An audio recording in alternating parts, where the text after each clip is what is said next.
Boa noite, pessoas. Boa noite, bom dia, Boa boa tarde. tarde, dependendo da hora que você estiver assistindo o vídeo. Tudo bem com você? E com você, Rô? Tudo bem? Bem, graças a Deus. Muito feliz com o resultado do primeiro episódio. Muitos retornos bons, né? Muito muitos. legal. Muito bom vocês estarem compartilhando com a gente o que vocês estão achando. Estamos aguardando a sugestão de palavras. Pode mandar lá no Instagram. Acontece. Lá no Instagram, palavrinhandos com S, porque somos duas. Então manda lá uma sugestão que a gente vai trazer para vocês aqui, né? Tudo que tem a ver com palavras, com comunicação, a gente vai descascar Exatamente. esse abacaxi. Depenar essas palavras. Né? Então a gente conta com vocês para um feedback interessante, para um pitaco, uma palavrinha. Curte, comente, compartilhe, nos ajude a crescer junto com vocês, né? Então você está no Palavrinhando. Vamos palavrinhar? Vamos palavrinhar. Eu queria começar, Rô, retomando uma fala da nossa, do nosso encontro anterior, onde nós falávamos do número de palavras em língua portuguesa. Eu falei que nós tínhamos mais ou menos 200 mil palavras e esse número ele vai se refazendo a cada publicação de dicionários, porque as palavras elas vão sendo incorporadas na nossa vida. A língua é um organismo vivo, então há palavras que são criadas a partir de novidades. A própria, o momento, né? O momento traz palavras novas. Sim, né? a linguagem acompanha o crescimento social, político, econômico, tudo. científico. É científico. E como você disse, a palavra, né? A língua é viva. Palavras que hoje a gente usa, que usamos hoje, algum tempo atrás não existiam. E algumas, apesar, elas caíram em desuso. Então, talvez até elas estejam no dicionário, mas as pessoas já não usam mais porque é coisa antiga, né? Coisa do passado. Outras vieram e com uma velocidade absurda. Então eu falei para vocês 200 mil palavras, hoje nós já temos dicionarizadas mais de 400 mil palavras. E aí a gente deve acrescentar umas 200 mil palavras técnicas e científicas. Então a gente tem um apanhado muito grande de palavras.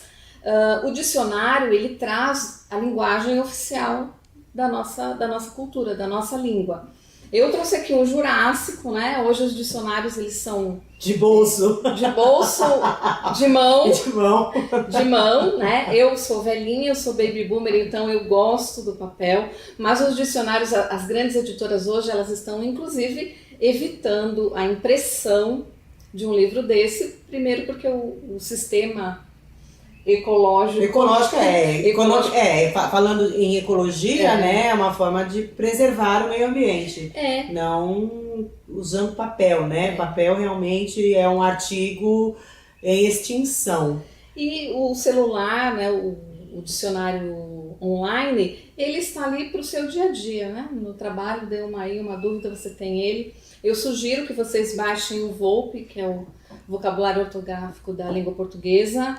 Ele é criado, planejado, executado e organizado pela Academia Brasileira de Letras e você pode tê-lo no celular gratuitamente. Isso é muito bom. Aí, como nós estamos falando de volume de palavras e modernidade, a gente pensa no seguinte, eu trouxe uma palavrinha que hoje a gente usa muito que é vegano. O veganismo ele não está no Brasil desde que o Brasil é Brasil, desde que começamos a construir o nosso acervo de linguagem. O veganismo é uma parte da ciência alimentícia, né, da parte de nutrição, que é mais recente. Então, se você pegar um dicionário muito antigo, você não vai encontrar veganismo. A internet trouxe também para a gente várias palavras que usamos de acordo com a nossa realidade. A palavra mais acessada no Google ano passado, em 2020, foi lockdown. Tá. Por quê? Porque as É uma pessoas até condição. e as pessoas queriam saber o que significava, Sim, né? Porque sim, e era uma condição inglês, do mundo, né? O mundo estava estava em em lockdown. lockdown. Hoje a gente ouve, por exemplo, o webinário, que é um seminário na internet. Antes não existia. Então, na medida em que nós vamos evoluindo... A necessidade, né? Existe a necessidade de se criar uma palavra para dar um significado a alguma coisa que, né, não tinha. Não existia. Então, você vai fazer um seminário online. Tá, mas não é seminário. Né? Seminário é presencial. A gente precisa arrumar Adaptar. isso, dar outro símbolo. Outra simbologia. Outro significado. Outro significado, né? Porque é webinar. Então, o que é webinar? Na web. Na web. À distância. Então, vão se criando palavras o tempo todo. Então, o dicionário, a linguagem, ela é viva. Por isso que a busca do conhecimento, ela é eterna. E o dicionário, assim, né? E se a gente pensar bem, o dicionário, ele acaba sendo... não obsoleto no sentido mesmo de obsoleto, mas ele está sempre atrasado um pouco. Sim. Por quê? Porque agora, nesse exato momento, quantas palavras estão sendo criadas e que entrarão na próxima edição do dicionário? E eu não sei como é que está agora, mas demorava-se muito tempo para que o autor, né, fizesse uma publicação. Sim. No dicionário. Não era assim, amanhã eu tenho uma nova edição. Hoje, talvez com o processo da internet e tal, esse processo esteja mais rápido. Porque existe uma pesquisa, né, muito profunda. Como para se dicionarizar uma palavra, para se tornar oficial, eles pesquisam o número de vezes que essa palavra é pesquisada, é buscada, é pronunciada. Hoje, com a internet, é muito mais fácil se saber disso. Nós temos um Google. Então, é muito mais rápido eles fazerem a pesquisa e inserirem. Então, a palavra vem para o dicionário na medida em que há uma comprovação de que ela é utilizada pela população.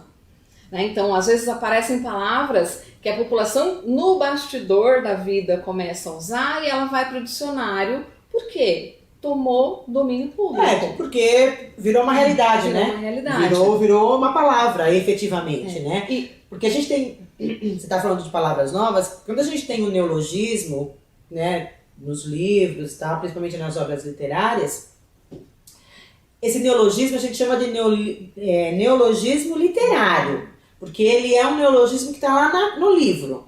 Então, dificilmente esta palavra inventada, por exemplo, brincação, que a gente... Palavrinhando. São palavras que... Essa palavrinha a gente meio que buscou, Sim.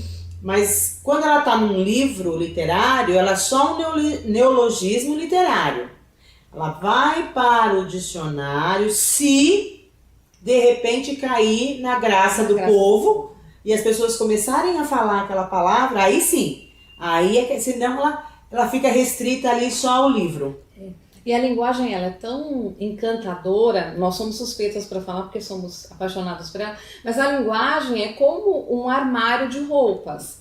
Então existe uma linguagem adequada, não existe certo ou errado. O que existe é a adequação. Então imagine que você vai passear num parque no domingo à tarde, você não vai com uma roupa de gala. Vai de terno e gravata ou vestido longo. Você pode até ir se quiser Ia ficar lindo. Parabéns!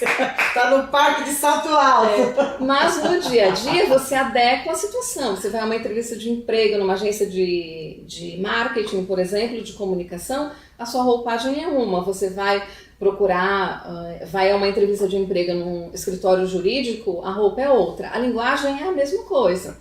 Então, como a internet ela exige de nós uma comunicação mais rápida, então vai se criando palavras que têm domínio dentro da internet. Por exemplo, ranço. Ranço hoje todo mundo fala, eu peguei ranço peguei ranço. Por quê?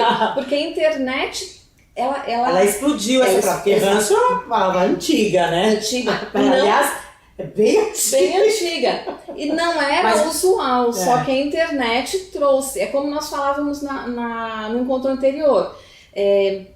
Quando nós falamos em ressignificar, em crença limitante, nós não estamos falando que essa palavra ela não tem sua Tem importância e importância. seu significado. Sim. É que as pessoas usam tanto que às vezes o significado se esvazia. Usa de forma errada, né? Na verdade, de forma errada para os padrões de hoje. Talvez lá na frente elas possam ser, se a repetição se der, né? Sim. Aí sim ela vai mudar, vai ter vários significados. Por exemplo, como manga.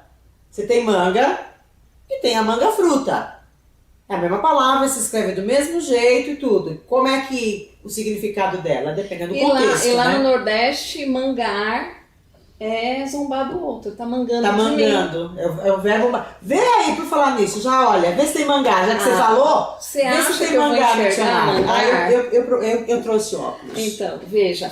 Eu Vai vou- falando enquanto eu Eu procuro. vou falar só uma outra coisa interessante. Na internet nós falamos de ranço. Tem a história do biscoitar, né? Aquele rapaz é biscoiteiro, né? Aquela Ela me pessoa chamou de biscoiteira hoje, que viu, vive gente? atrás de like, vive atrás de projeção, vive atrás da fama na internet, né? A internet também traz algumas abreviaturas que são muito peculiares a ela, né? As pessoas, principalmente o WhatsApp, as pessoas evitam escrever palavras muito longas e expressões principalmente, né? Então, você recebe lá uma reclamação, vem PLMD, quer dizer, pelo amor de Deus. Como é que é? PMLD, pelo amor de Deus. Ah, é abreviação. Abreviação. E SLK, cê é louco? Ah, meu Deus. Então, a modernidade traz o movimento para a língua. É a mesma coisa da gíria. A gíria, ela não é de todo mal. A gíria traz modernidade, traz leveza, traz cumplicidade quando a gíria é pertinente a um grupo específico, porque cada grupo específico tribo, né? tem as Se tribos fala, né? urbanas, As tribos né? urbanas, é como eles se comunicam. Exatamente. O lado mais pesado da gíria é quando você só domina a gíria. É aquela história, né, gente, do palavrão. Todo mundo pode falar palavrão, mas só falar palavrão também não, né? Aliás, palavrão é uma coisa que deveria ser estudada, né? Todo palavrão tem uma denotação. Palavrão é uma palavra grande. Todo palavrão tem uma denotação assim sexual. Pode observar. Mas enfim. A gente pode falar palavrão no YouTube, A então. linguagem é rica. Nós vamos escolher de que forma, forma nós a gente vai queremos falar. nos comunicar. E assim, escrever de forma correta quando você está tentando passar a informação para uma outra pessoa, qual é a linguagem que você vai usar? A formal. Porque se você usar a tua linguagem do dia a dia, a outra pessoa não vai entender. Porque se ela não for, a não ser que ela seja da sua tribo. Agora, se você vai se comunicar com pessoas de vários segmentos, qual é o seu produto? É a fala. Então você vai ter que falar de forma que todos esses segmentos possam entender você. Por isso a linguagem formal existe. Não existe para botar cabresto na gente, para a gente estar sempre falando, né? Não falando tudo corretamente, até chato, né? A gente, pedante, dependendo do ambiente que você fica está. pedante, né? É que nem, por exemplo, me esqueci. Me esqueci. Pela forma, pela regra, você não pode começar nada com o pronome me. Esqueci-me. Agora você imagina você falar esqueci-me de pegar o celular. Dependendo do grupo que você tá, o pessoal vai olhar e vai achar que você é uma pessoa arrogante. A linguagem oral, ela é muito mais livre e, inclusive, ela nos dá muito mais recursos. Se você perguntar para qualquer aluno, você prefere fazer uma prova oral ou uma redação, ele vai preferir a prova oral. Porque a prova oral nos liberta de, por exemplo, recursos ortográficos, acentuação, a palavra vírgula. E você tem a entonação, você tem a expressão facial, então você ajuda, potencializa, né, a comunicação e ela é imediata. Se você conversa com alguém pela forma com a qual a pessoa te olha, você sabe que você não foi entendido, você refaz a comunicação. Na escrita não, você torna sólido. O pensamento, ele é impalpável, ele é muito abstrato. rápido, né? Quando você escreve, você concretiza a sua ideia. Então ela tem de ser bem entendida. é só você pensar no seguinte, por que nós aprendemos a norma culta? Porque se você sabe a norma culta, você passeia por todas as possibilidades. Outras. Agora, se você só conhece o raso, fica mais difícil quando você precisar da norma culta para qualquer questão, você chegar até lá em cima. Então, quando eu domino a norma culta, quando no mínimo eu me interesso por ela, eu fico livre para escolher de que forma eu quero falar. E dependendo do ambiente que você tiver. Exatamente. Então você vai passear, né, por qualquer ambiente de forma natural, gostosa, porque você não vai ficar preocupado, né? Ou preocupada, enfim. Então a formal tem que existir, mas também Para a dar um gente... direcionamento. Para dar um direcionamento, mas a gente tem a liberdade de criar um pouco de asas, né? E poder voar um pouco aí no nosso linguajar, no nosso palavrinhar. Vamos voltar aqui no negócio da manga? Mangar. Da manga. Vamos lá, o que tem no dicionário manga aqui. Tem mangas de fora.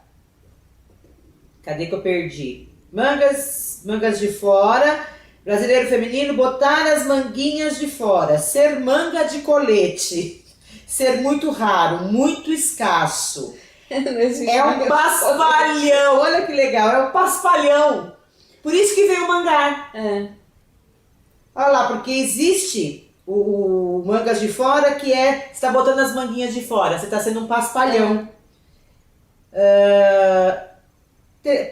Interessante, não tem o verbo mangar. Aí tem o manga 2, que gente, hoste de tropas, grupo, ajuntamento, bando, turma. Eu não sabia que tinha outro significado. Olha que coisa maravilhosa. O terceiro manga é o fruto da mangueira, que esse a gente conhece. Pelo menos eu, né?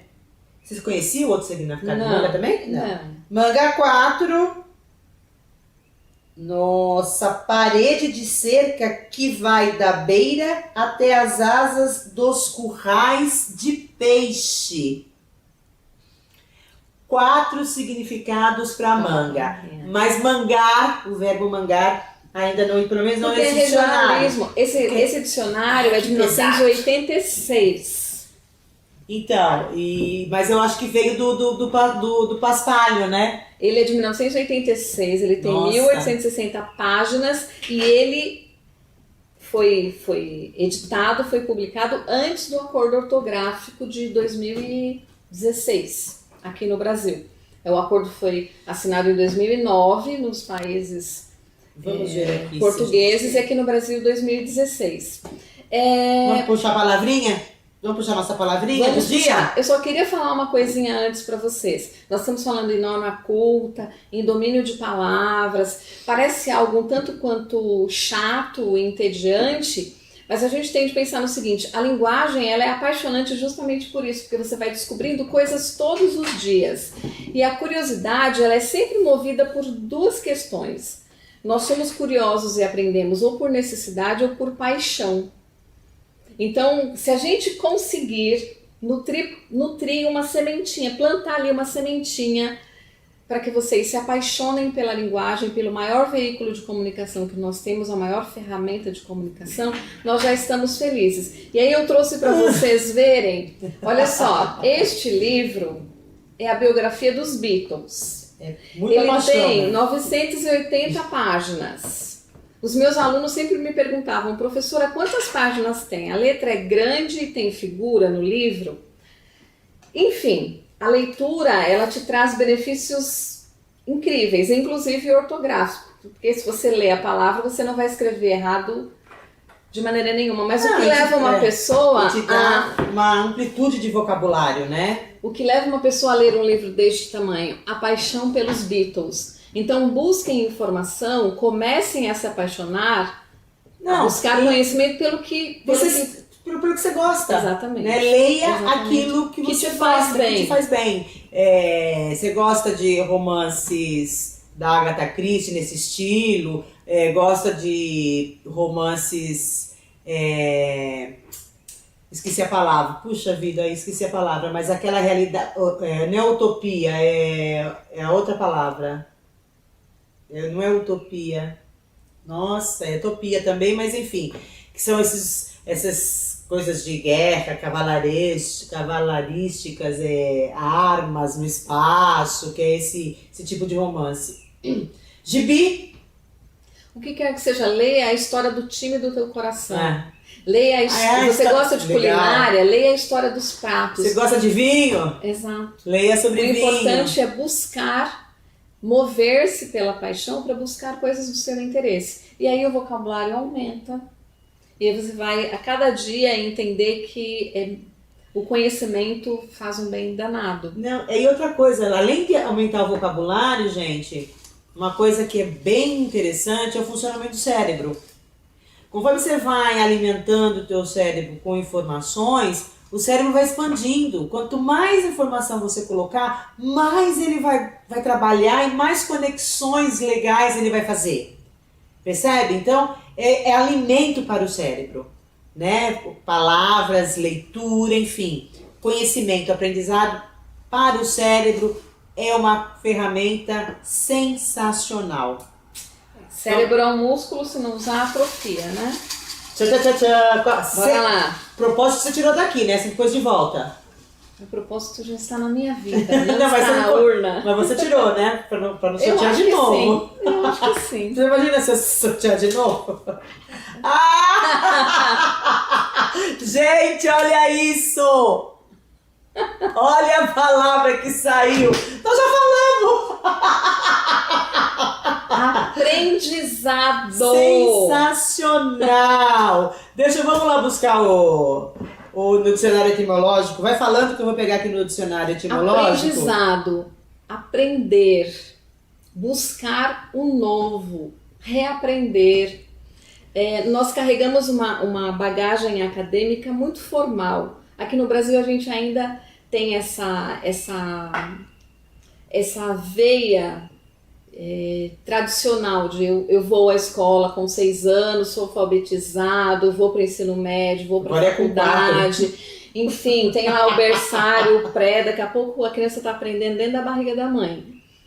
Mas enfim, você tem uma trajetória escolar a ser cumprida, mas o aprendizado, ele é constante na nossa vida. Vamos lá. Então, dicionário. Ato ou efeito de aprender um ofício, uma arte ou ciência. Aprendizagem. Tempo despendido neste processo de aquisição de conhecimento. Aprendizagem. O exercício ou desempenho inicial do que se aprendeu. Experiência. Prática.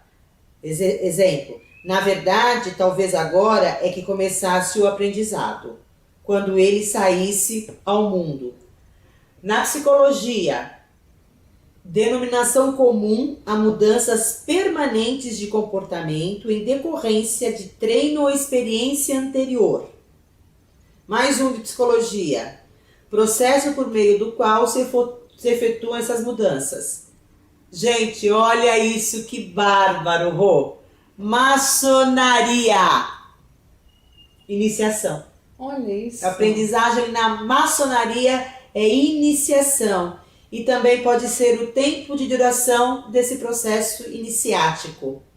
E uma última ensino que forma e capacita um profissional. Formação. Instrução. E na etimologia der, de, aprendiz, mais ado. É o der, de, aí o aprendiz, que é a raiz da palavra, e a terminologia ado, que é o ato, né? O ato de aprender. Que é o ato de aprender. O aprendiz somos nós, né? Nós somos eternos aprendizes. Nós aprendemos formalmente, nós aprendemos lá na escola, mas hoje a gente percebe que o mundo ele está em mudança tão rápida que o tempo todo nós estamos sendo obrigados a buscar mais e mais informações para que esse aprendizado seja o quanto mais nivelado com as mudanças do mundo.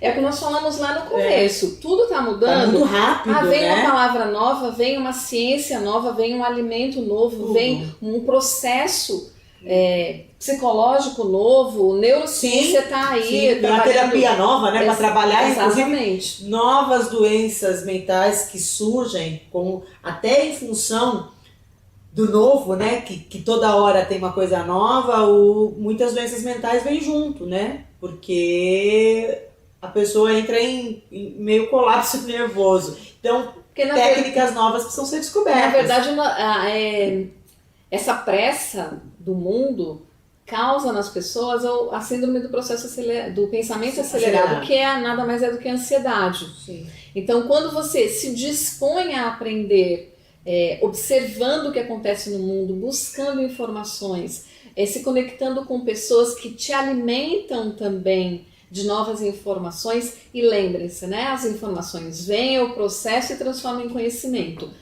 Eu sou um eterno aprendiz. Sempre. Por isso que eu falei da paixão. Na medida em que você se apaixona pelo aprender, você o tempo todo vai observar e vai tirar o melhor de cada situação. Né? O Rubem Alves falava para os professores, o Rubem Alves escrevia muito para o professor, ele falava que ensinar não é dar a faca nem o queijo, e sim a fome. Então, se nós somos famintos do aprender, a gente se liberta de qualquer método de aprendizagem informal, porque o tempo todo eu estou me disponibilizando a aprender. Porque se a gente pegar gerações aí anteriores à nossa, né, Rô? Né, umas 10 gerações, 10 anos, 10 não, eu diria 20 anos mais do que nós. Essa geração, quando muito, eles estudavam, e aí, o estudo formal ia até faculdade, ponto. Aí nunca mais essa criatura estudava. Mesmo porque ela ficava 20, 30 anos na mesma empresa, fazendo a mesma coisa. E falar em outras experiências, estudar outras coisas, imagina que eu vou estudar, né? Hoje não cabe mais. Hoje, se bobear, nem mais cabe falar em estudo formal em nível universitário. Sim. Dependendo do curso, claro que há cursos que é necessário você ter ali um professor, um mestre, te passando as técnicas, né? Por exemplo, a medicina, né? Que é uma área, que são as áreas de pesquisa, eu acho. Sim. Agora, algumas outras áreas, talvez, esses cursos vão deixar de existir. Porque história, por exemplo, você pode estudar história com um mentor, com um professor particular. Você não necessariamente precisa de uma... Pelo amor de Deus, eu não estou dizendo que a faculdade não é importante. Estou falando que essa maneira de buscar conhecimento pode ser diferente. Antigamente não havia isso. Agora, com a tecnologia, a gente tem que entrar nesse processo. Não, né? Tanto é que nós estamos aqui por isso. Porque a gente conhece algumas coisas e a gente quer compartilhar com vocês o que a gente conhece. Então, por que palavra? Por que palavrinhando? Porque é comunicação. Então, nós vamos conversar com vocês sobre assuntos que a gente conhece, que a gente vivenciou e levar para vocês toda essa experiência nossa, para ajudar vocês no processo de aprendizado.